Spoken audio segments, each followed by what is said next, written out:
Oops. Another slap. I know, poor girl. So in China last year, the box office is over 50 billion yuan. That's nearly 7 billion US dollars. And that's exceeding China's box office of entire 2024. What, feature length? Yes. So the short ones are doing better than the long ones? Definitely. Hey, it's Hannah Gelbart here. Welcome back to What in the World from the BBC World Service. Today we're talking about micro-dramas. They're a video trend from China. Think really short films, 1 or 2 minutes long, that are made to be watched on your mobile phone. So they're pacey, they're racy, and they can also be a bit cringe. They're about secret billionaire husbands and vampire lovers, or there's one title, Falling for My Ex's Mafia Dad. They first popped up in China in 2018, and now they are bringing in billions. Last year, the industry was worth around 7 billion US dollars, and this trend has gone global. So what do microdramas mean for the evolving movie industry and our ever-shortening attention spans? Here with me in the studio is Mengchen Zhang from the BBC's Global China unit. Hello, welcome to the show. Hi, Hannah. Nice to be here. Grab some popcorn. What are we watching? So this one's called From Lost Heirs to Royal Highness. It's a love story, apparently. Oh, shoot. I'm gonna be late. So she's riding a bicycle now in her wedding dress. So her whole family's left her on the day of her wedding. Is that what's going on? Seems like it. Wonder who comes up with these. Okay, we have heels. I do that all the time. Yeah, life hack. Hotel, in case you didn't know. This must be the one. Wonder what You go. surprise Boris has for me. It's not the best acting I've ever seen. Well,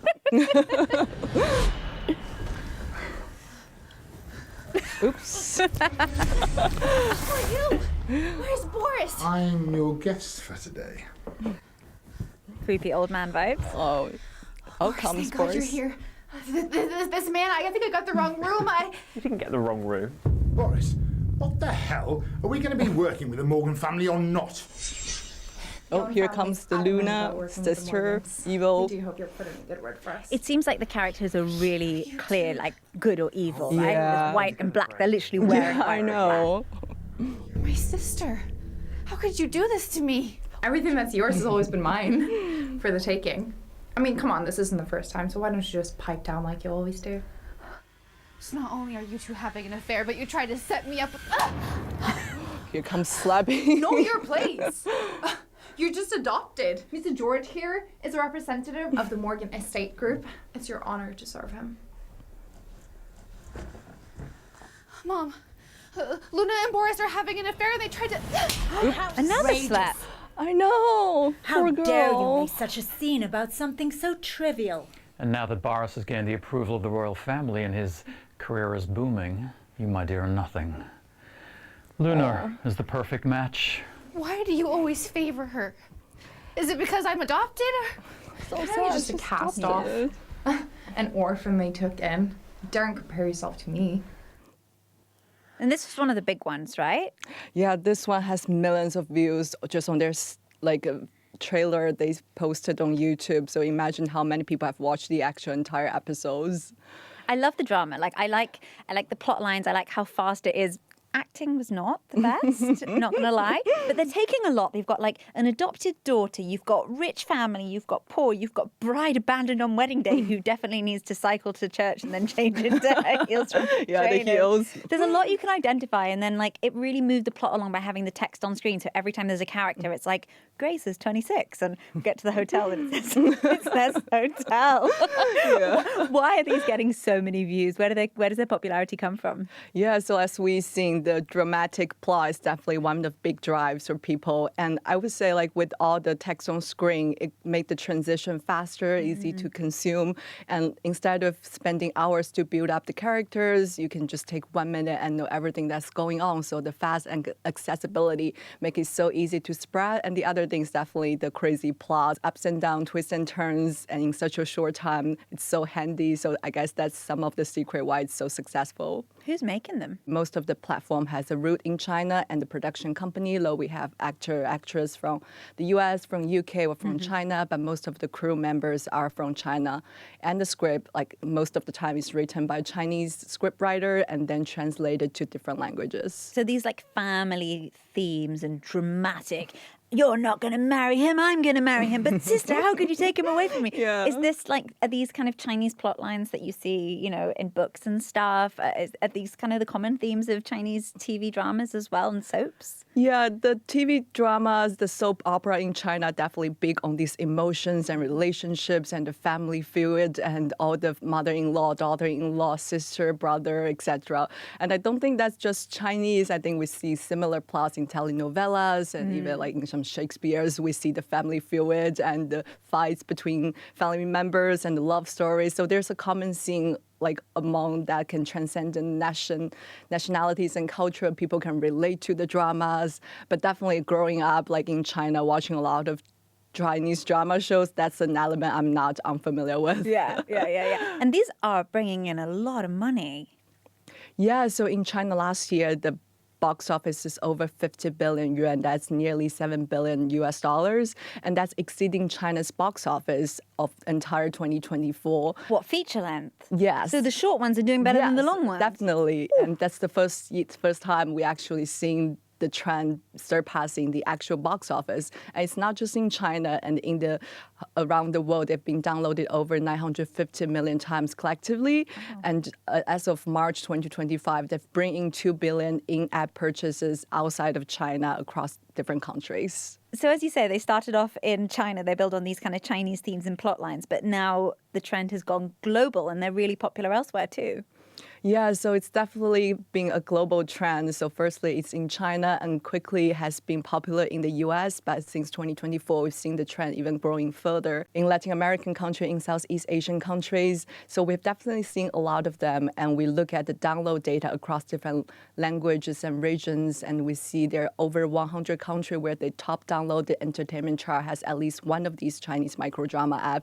So if we're seeing on a map, it's like basically half of the world, they are consuming this type of content.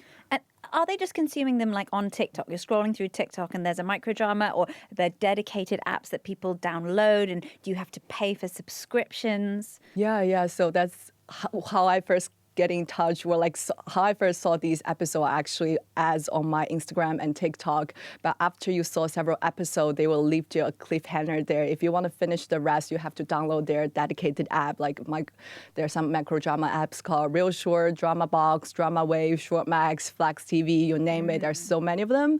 So they will have some episode teasers on YouTube, Instagram, and you can watch them. But if you want to finish the full story, usually you have to download the app. And they love like the ghouls and the vampires. I know they do. I actually watched one recently about the vampire one. I will show you. I just can't resist it. It's so good and so bad, so good. It's hard to define. It's like a guilty pleasure, isn't it? I know. Yeah. Well, are you ready? Yeah. Oh, I see putting out guns, fightings.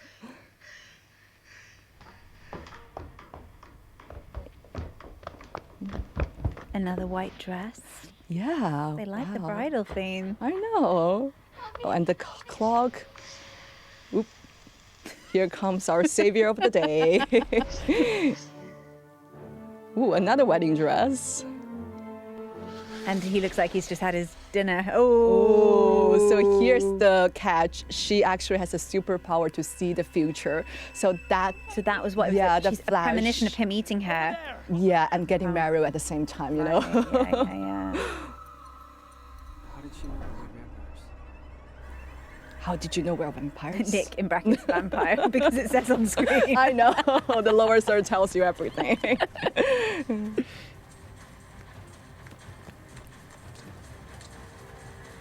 It's pretty dark. Yeah, it's difficult to film in the dark, as we all know, but they did a pretty good job. Yeah. It looks like it's quite high production. I mean... Yeah. What judging medium. From, yeah. I don't know, medium. All you need is a country.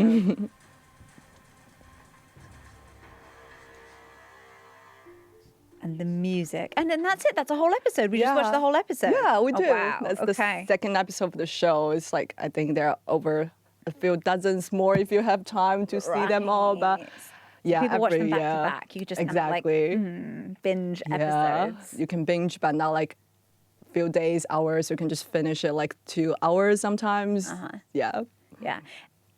So they're from China, like you said, but they have also faced some controversy. What has the government there said about them? Yeah, well, you know, China is a big country and there are like a huge audiences. And not surprisingly, a lot of its people are now getting hooked on these type of dramas, and it definitely catch the attention from the authorities.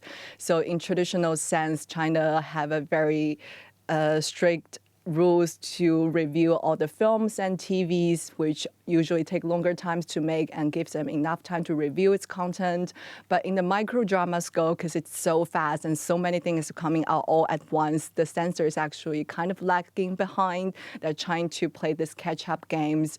And there are several things they say about these shows. Like, first of all, they want it to have the correct political directions and right values. And they're also saying we should promote the right social standards, social values. For example, if you are like a fight between a mother-in-law, daughter-in-law, that's not good because we don't want that much drama. We want people to have family. We want the family to be harmonious. So if there's too much fighting between in-laws, that's not what they like. And there are other things, for example, the too much extravagant lifestyle that's materialistic, and the government will sometimes say, okay, hold on, it's too much, we don't like that. So yeah, in March, all the platforms in China, like many of them are, every month they have to report how many series they have taken down that has violated the rules. So in March, at least 1,200 has been taken down for violating this or that. So that's just the situation in China right now. What about all of like the sex and relationships? I know. It's quite arbitrary, I would say, sometimes, because we've seen some of the episodes that borderline soft porn even, and the pornographic content is definitely a big no. But because the censor, they don't have that many people to watch every single episode, sometimes they do have a little bit things leaking through. They pack so much into that plot line and they turn them around so fast. There are so many of these. How heavily do they use AI for the production, but also for the script writing? And can you tell that things have been written by AI? So I've talked to some industry insiders, like Real Shore, for example, the platform, they told me they've used AI in their post-production for VFX, visual effects. And another company, Shortmax, its CEO, Liu Jinglong, he told me they're trying to experiment with AI to write a script outline so they can fill in they have a skeleton and they can fill in the content afterwards. And it's being employed in many other aspects. For example, like a vampire story, sometimes you need a very fancy, complicated settings, but with the AI, they can generate a virtual background so they don't have to spend all those money to build up the scene. So yeah, just from pre-production, script writing, post-productions. Everything. Yeah, they can be involved pretty much. So I think recently there's one called White Fox in China. It was produced entirely by AI. Is it labeled? Like, does it say this is an AI generated? Or Yeah, AI it is. produced? And they are actually branding themselves as this innovative method to quickly generate outputs. And so the whole team only has like 4 people. So they are using this chatbot to generate the AI script. And they have like virtual characters to create like audio, visual, all through AI. So the entire production's taking like less than 10,000 yuan with 4 people in 2 weeks. Imagine how fast they can make if everything's in that speed. Yeah, I guess you can make it, you can scale it, and suddenly, you know, these apps, which are clearly hungry for microdramas, there's a big audience, not just in China, around the world. And that churn is feeding this growing trend, as you say, more and more people around the world. And a lot of it must be to do with the fact that they're on our phones. So I'm pretty guilty of staying up late and scrolling on my phone late into the night. I think I use my phone for like 4 or 5 hours a day. In fact, there's a study that says that a lot of over 18s use their phones for around 5 hours a day. And we're getting more and more used to short form content. Our attention spans are getting shorter. Do you think that's why these microdramas are so popular? I definitely agree with you. And just personally, I'm not going to tell you how many hours I spent on my phone. Guilty as like as a millennial and many people, our generation are definitely hooked on their phones. And thanks to TikTok, we are getting so used to vertical dramas under 1 minute, one after another. There's like doom scrolling, no end. Being there, But done is it that. doom if it's entertainment? I would say this is Well, entertainment it's up for scrolling. debate. Yeah, in this doomed world, we need some entertainment to de-stress, detox. So yeah, I definitely think these trends are a byproduct of how people attention span has been shortened over the years. Like we used to sit through hours of films, but now we can just sit through like 1, 2, 3 minutes without like getting distracted. And we are so good at multitasking. Sometimes our time are getting fragmented, our attention span, we can't focus on things. So that's definitely one thing we saw, not just among our generation, actually, like in China, people over 60 are also becoming a huge population who get hooked on this type of drama. They use their phones constantly like every other young people. And yeah, these are just what they need. And the more they watch, the more they are getting used to watching shorter things. So I would say, yeah, there's no stop for the scrolling. What does this mean for TV and film producers around the world? So yeah, definitely TV and film industry are facing big challenges from these shorter dramas. We've seen in China that the box office is being surpassed by the micro dramas incomes. So I would say it's going to be challenging for people in traditional film and TV industry how to play catch-ups and how to gain the attention. We've also seen people like actors, producer, director, behind-the-scene people, they used to making a lot of big screen movies, and sometimes when there are not enough big screen opportunities, they would take the smaller gigs to be on these shows we've just watched. Critics might say that this is kind of a dumbing down of film and TV, right? Because you've got these average plot lines and average acting. Yeah, so we are seeing a lot of people feeling very judgmental about this plot and things. So some of the people I've talked to are definitely saying they're so bad, but they're so bad, they're good because you don't have to use your brain. But would that be like, if you're watching those things in the long term, would that mean you are less likely to be able to see through longer films, documentaries? Yeah, and we are getting very repetitive content, like a lot of vampire, a lot of werewolf, a lot of secret billionaire husband. Is that gonna be making our mind also just simplified because after watching so many similar content with the similar plots? But yeah, it's controversial, but people still love it. It's not exactly a reflection of real life, is it? No. But you know what? They're a snack. They are a delicious, tasty little treat. So do you think microdramas are here to stay? Yeah, I definitely think there are a lot of potential for this industry. Like we're seeing it growing in China and just in the last few years has expanded globally. So one thing they've been keep expanding is geographically. I think the next step, some industry insiders saying they're looking at African countries and looking at even Middle Eastern countries. So it's basically all over the world now. So I think there's definitely a big potential for them to grow globally. And also they are not just targeting younger or women. The demographic has also been growing in some places like Japan, Indonesia. There are actually more men watching than women. And in China, there are more older people start watching. So things are coming out very different. All the different type of stories are getting more and more diversified. At the end of the day, people are, like we said, they are so short on their attention span, and this is not going away, and this type of content will just getting more popular. I've got my weekend watching sorted. Yeah. Thank you. Hold yourself. Thank you so much. Yeah, thank you. That is it for today. If you've got titles for microdramas that you would recommend me watching, drop us a line in the comments below. We're also on WhatsApp and we're on Instagram at BBC What in the World. I'm Hannah Gelbart. This is What in the World from the BBC World Service, and we'll see you next time. Right, cameras off. Let's watch another one. Yeah, please. So this one's called From Fast Food to First Lady. Well, perfect. Popcorn. Yep, here.